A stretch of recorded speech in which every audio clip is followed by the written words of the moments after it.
What's going on, guys? It's your boy Johnny. Welcome to my channel, and this is my story.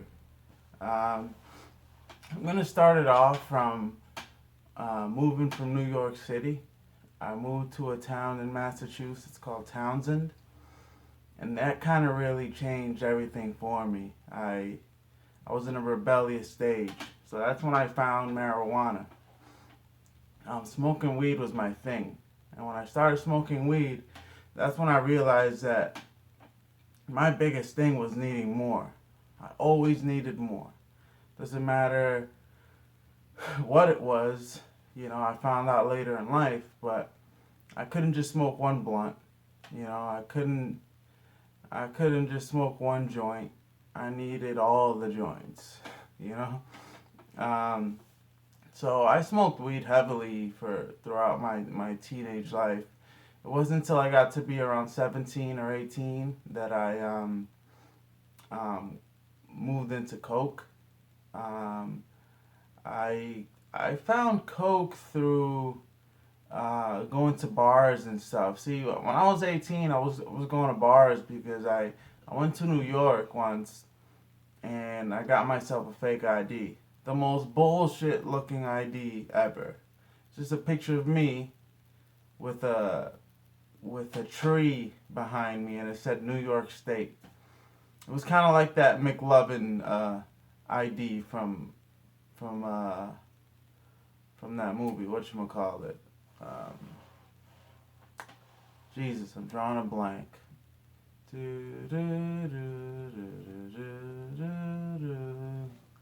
Anyway, um, so I smoked, I smoked weed, then I started sniffing coke, and that was like a real game changer at the time, because my whole thing was drinking, sniffing coke, and then like popping ecstasy. That was my whole weekend. I'd work hard all week, and then do that on the weekends. Um, and for a while, that was my life. I was managing. You know, there was the drugs didn't interfere with my family or social life, so I thought everything was cool. You know, I did not know that when in 2011 I tried an opiate for the first time, that I would get addicted to it. My thing was, I've tried a bunch of drugs. I don't need them every day, so I'm not one of those people. That's what I thought. But I had never tried an opiate. One day at work, a coworker of mine tells me, "Hey, look, I got this Perk 30. You want to try it? Only do a quarter of it." Me being the way I am, I'm like, a quarter? Yeah, all right. Give me the whole thing. So I sniffed the whole 30. 4 hours later, I wake up and I'm like, holy shit, I need more of that. Um, so that's what started my opiate binge. And once I started opiates, I didn't want anything else. The coke, the molly, the ecstasy, the weed, even the alcohol. No, thank you. When I stopped drinking alcohol, everyone was proud of me. Everyone was like, wow, Johnny, you're doing great. You're not drinking anymore? And I'm like, nope. Little do you know that I'm fucking sniffing Perk 30s and Perk 80s, and and all my money's going into that now. Um, so um, that that was that's what started this crazy life of heroin use and shooting heroin and smoking crack. I'm getting there. I'm getting there. Um, so so I start sniffing 30s. Okay, it started off on the weekends, and then gradually I needed it more and more. I just didn't know what it was doing to me. Because my body, some people reject Perk 30s. My body welcomed it. It was like that moment where there's like a ray of light shining, and me with my arms wide open. That's how that was with me and Perk 30s. Um, Super bad. That's the name of the movie, Superbad. Anyway, so in 2012, December of 2012, I needed surgery for this problem with my intestines. They gave me a crap ton of opiates. I was getting 4 milligrams of Dilaudid every 2 hours, and that was like heaven for me. I never wanted to leave the hospital, to be honest. If I had the choice back then, I would have stayed there. Um, but eventually they did kick me out, and they sent me home with a bunch of perks after the surgery. I went through them like they were Skittles, and financially I was hurting. I couldn't keep a job. I held on to that excuse for so long that it was a surgery, it was, blah, blah, blah, everything but me. And financially, me and my girlfriend at the time, we were hurting because all the extra money is going up my nose. So, uh, I started looking into other things. How can I get high without spending as much money? Hence, heroin. I was introduced to heroin probably in 2014 is when I first tried heroin. And to me, it was like a financial decision. It was like excuse me, me being a smart businessman.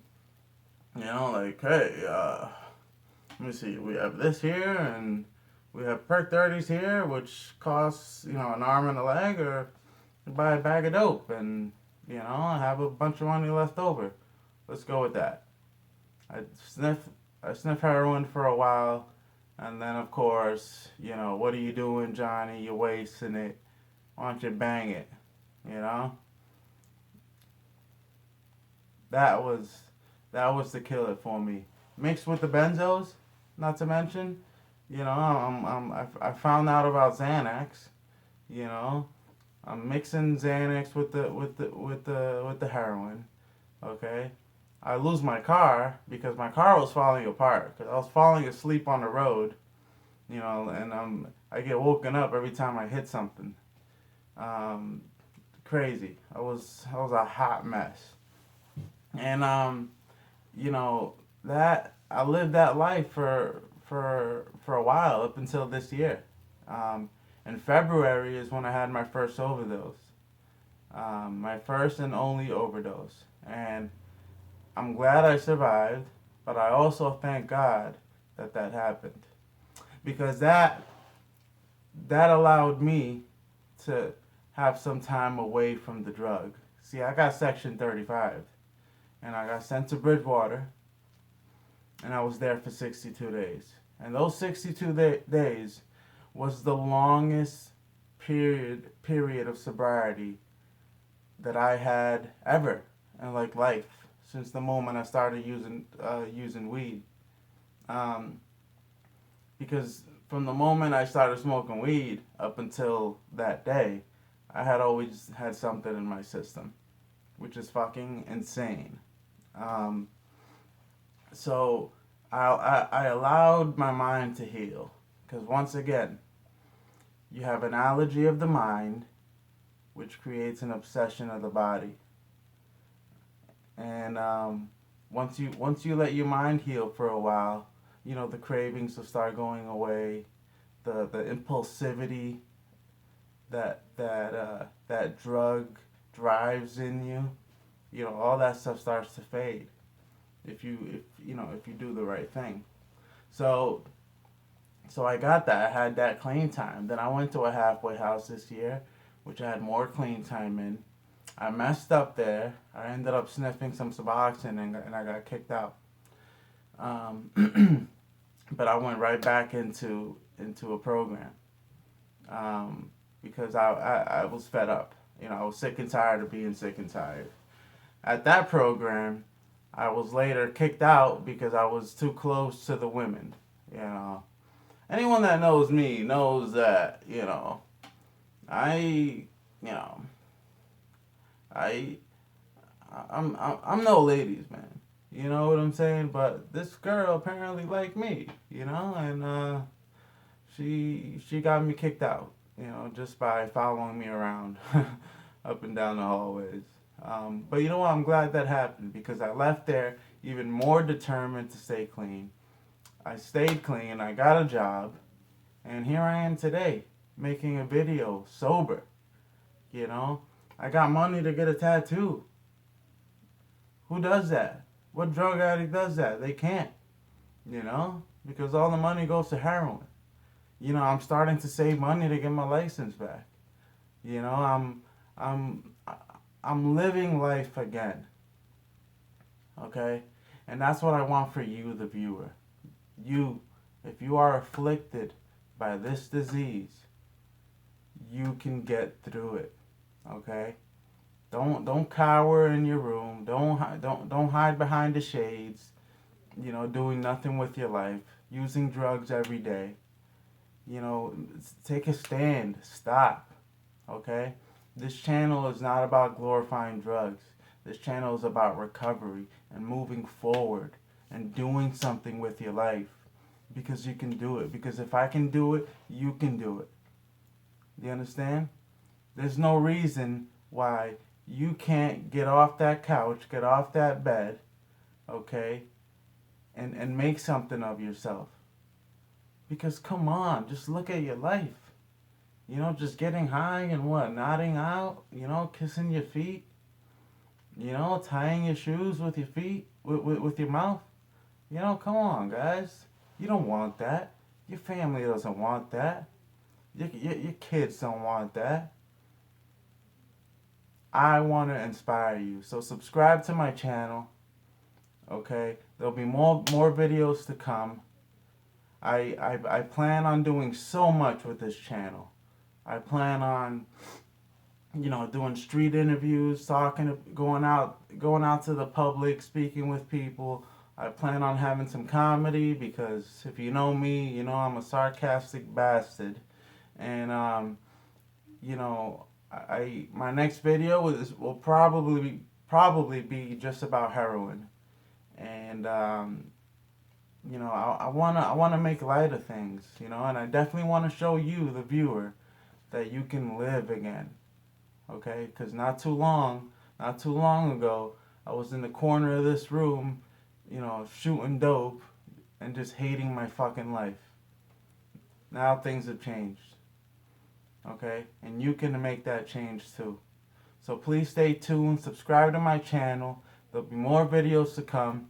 In the description is my email. If you need someone to talk to, holla at me. Write to me. I will get back to you. Thank you for watching.